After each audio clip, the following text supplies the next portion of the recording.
back. The royal code. It's a king to a prince. I am the king. I am the prince. How we doing, Pops? Oh, I'm doing good. I'm probably doing a little bit better than what's going on in the NBA right now. It's better than Mr. Big Shot, you know. Gambling scandals. I heard that the mob family is in this. Like, it's looking scary. This is looking real. It's looking real intense out there right now, you know. And I don't know if you remember about maybe I want to say like 2-3 months ago. I know it was definitely over the summer. Gilbert Arenas had got I don't know if he got questioned or taken in for questioning, something like that about like some illegal gambling, and he said he was telling. Yeah, and then he came out and said he didn't tell on people, but you know it. Well, one of these, Somebody said. huh?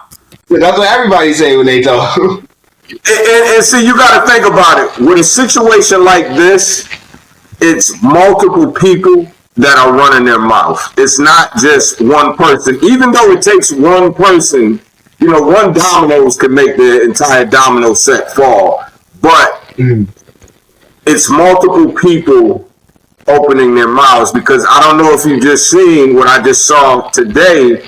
Now they have an NFL player, a boxer, and a Major League Baseball player involved. And I said that. I said once it's going to open up the floodgate, because what's going to happen is, you got to think about it. NBA players are friends with football players, baseball players, boxers, you know, golf players. It's just sports because they're in events where the average may not go. You know what I'm saying? So you're going to be around like golf tournaments or, you know, charity events. You're going to see a multitude of professional athletes. So everybody's talking. Everybody's cool with each other. You know, one thing leads to another. Now you're giving somebody some insight on some gambling, and this is what happens. You know, and this is all allegedly. I'm not here to place blame on anybody because I don't know, but it just looks real bad, man. Overall, It was so crazy to see not players, but coaches like Chauncey Billups involved. Yeah. To see what he did for the Trailblazers, like since they lost Damian Lillard, like we was all expecting them to be one of the worst teams and franchises over the next few seasons without Damian. But for him to actually turn that team around, to actually grow and, you know, prospect some of that new talent there, for him to get caught up in this, it was like, was he throwing some of those games? Was this all fake? Was it rigged? Like, what was really going on here? And it makes you question, like, the authenticity behind some of these either players or coaches. Seeing Terry Rozier involved is, you know, like, it's heartbreaking because Terry Rozier was one of my favorite players when I was watching Kyrie in Boston. Like, I watched that, like, Scary Terry, you know, nickname before the moments that he was having there. So to see him, you know, like, kind of really just throw away his whole career is crazy over like a few $100,000. Like, he just signed for a contract not too long ago with Miami. So it's just is it greed? Like, what do you think it is? Like, do you think he just got, you know, muscled into something like with the mob? Like, what do you think it could be to make you kind of like, I think it's in your sense, go that way? I think it's a few things. I like you were saying, the same effect and impact that it had when you found out about Terry Rozier. That's how I really felt about Chauncey Billups, because I've been a Billups fan ever since he was with the Bad Boys, and they ended up winning the championship with like Rasheed Wallace, Ben Wallace, Tayshaun Prince. Who else was on that team? There was a few people. I can't think of it right now, but I always looked at Chauncey Billups, and I still do. I look at him as a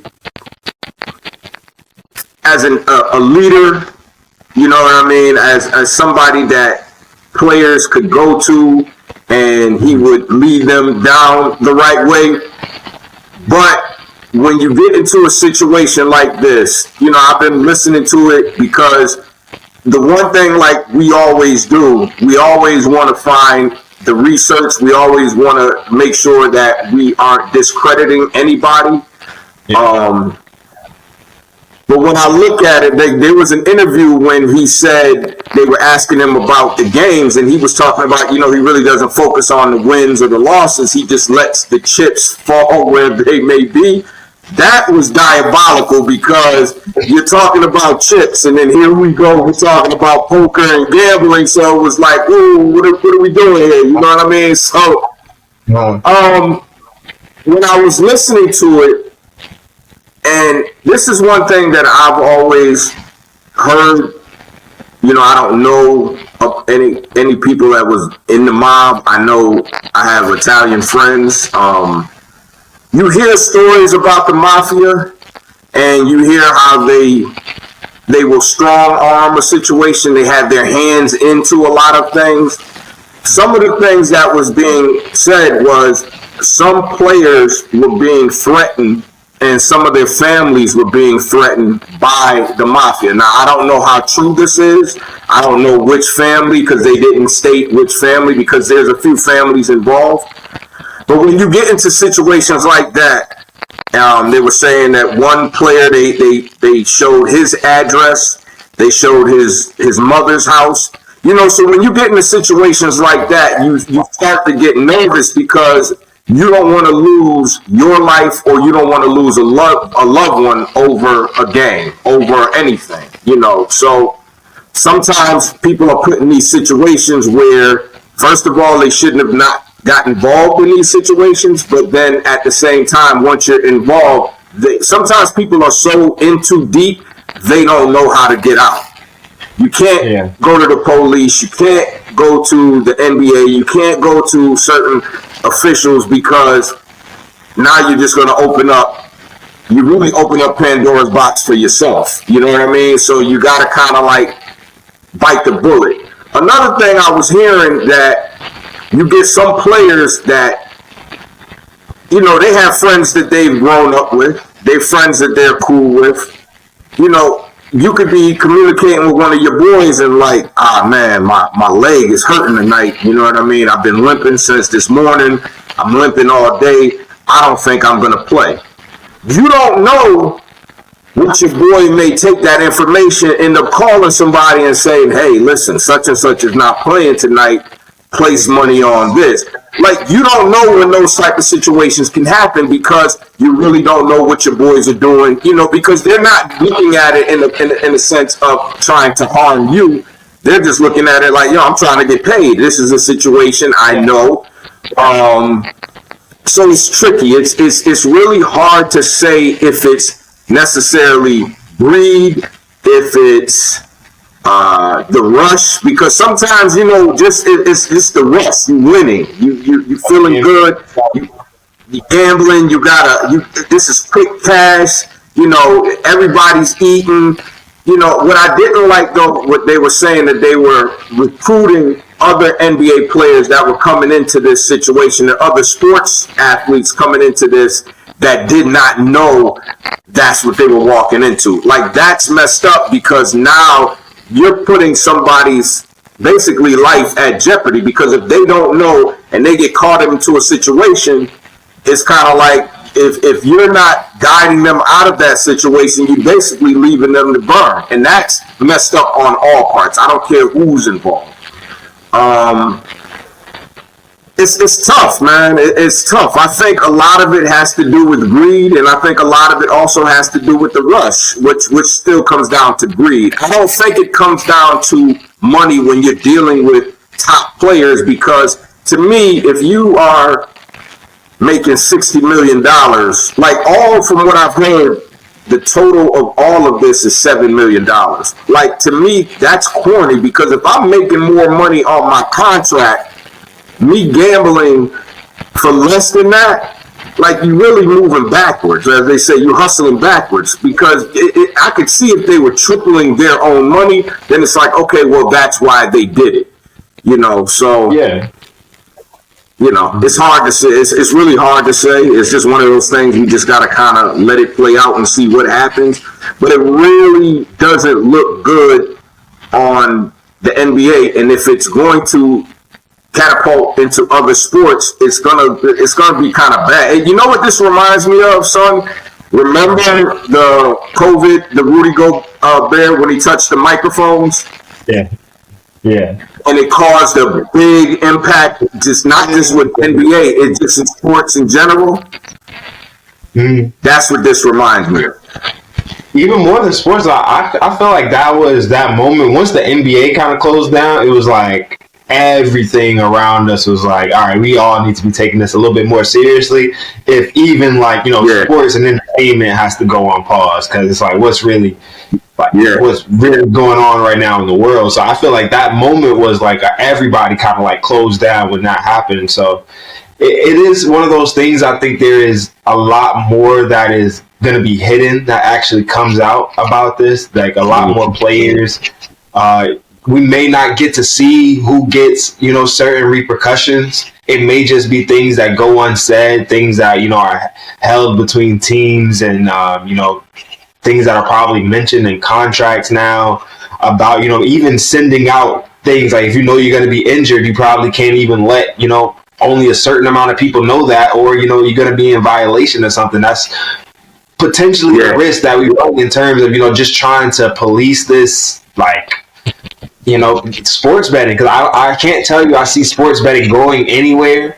It's very lucrative for your everyday people and the people that understand it. And, for these gambling companies like DraftKings, FanDuel, like they're making, almost billions of dollars now, like from what they're doing, from their apps that they're putting out, from the different winnings and different types of games you can play. I think even DraftKings offers, like a casino type of thing, to where you can kind of like play regular card games from your phone and get paid from that. So it's sports betting itself isn't going anywhere, but I do think there's going to be a lot more policing on the players and how they actually can even communicate certain things like injuries and certain things that, the injury report that goes out. I think that's probably going to be something that is going to be kept more for, NBA classified information as opposed to, public information.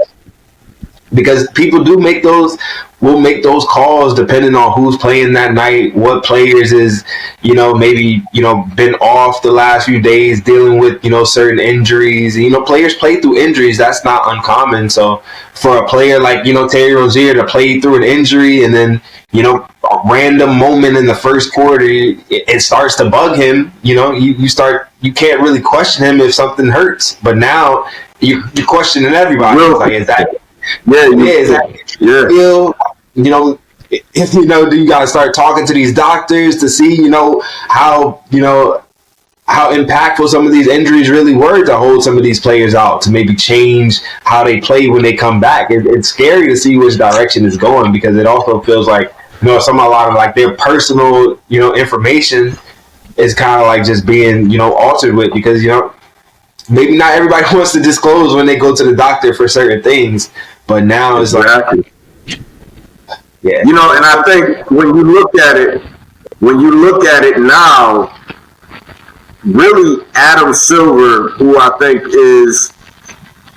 he's a good commissioner. I think, him picking up after David Stern, because from, what I've heard, David Stern just didn't tolerate a lot of things. Like, at his time, certain scandals did happen, but he kind of nipped it in the bud and kind of knew how to, maneuver around with it. Whereas this, I think it caught Adam Silver even off, by surprise, because I heard he ended up making like an emergency call with all of the NBA owners. And I think, it was during Zoom from what I heard on like, ESPN Sports. And, he basically disclosed what's going to be moving ahead now, but at the same time, they're still working with the feds because more people are coming out. You know what I mean? I don't want to say their names, but now look, you have more NBA players that their names are getting tossed around. Now you're having boxers, and they said it was one boxer, but when you really look down to it, it's going to be more than just one boxer. You know what I mean? It's going to be more than just, So he not fighting himself. Exactly. It's going to be more than one football player. It's going to be more than one baseball player. You're going to find more and more sports are going to get involved in this. The good thing, I am happy that from what I'm hearing, college is not involved, which I think is good, because could you imagine if college was involved and now you got these NIL deals? Like, everything could actually come to a crash and halt for everybody. You know what I mean? Yeah. Because now you're going to start looking at, okay, well, it's the Illuminati putting their money in, but who else is putting money in?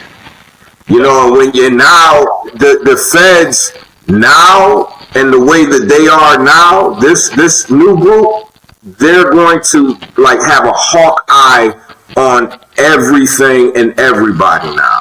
Because when it comes to the mafia, which we've known living in New York City, which they've known to, be, they really put a crackdown on that. So now they're doing this. So it's like, oh, okay, now you're moving in even the more organized sports and you're doing this and it's still corrupt. Oh, they're really going to crack down to it. So when you look at it, there's 2 indictment charges. You have the organized crime, which deals with the mafia, and then you got finance and security, which deals with, the money.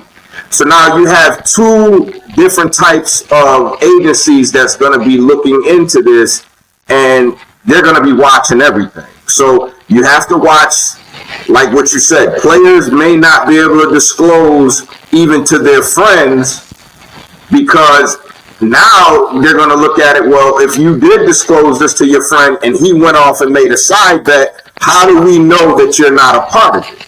By just saying, like, I had no idea, it won't work anymore.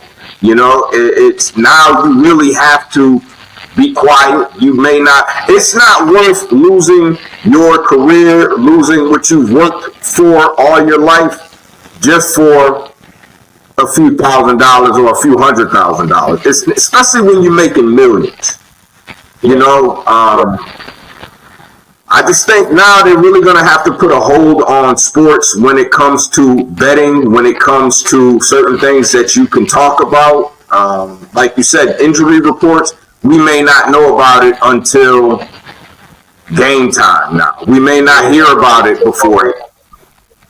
And because now with these, because you got to look at it, if you were an NBA owner or if you were just a professional sports owner, beyond just the players, that team, that's your asset. Because players, you think about it, the Lakers have had Magic Johnson, Kareem, James Worthy, they've retired and moved on. Then you had Kobe Bryant, Shaquille O'Neal, Derek Fisher, they've moved on from it. Now you have LeBron James. So what I'm saying is eventually those players that were there, they move on, but that organization is still going to be there. So you have to look at it as you're a professional owner. You're looking at, yes, I love my players. Yes, I love the legacy that what Kobe has done, what Shaq has done, what Magic has done.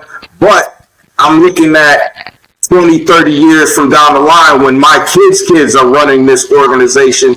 I still want this organization to still be solid, be a reputable organization, and to stand on something. So I think now a lot of NFL, not NFL, but I think just professional NBA, baseball, just in general, whether they're really involved in this or not, I think they're really going to start buckling down on what's allowed and what's not allowed.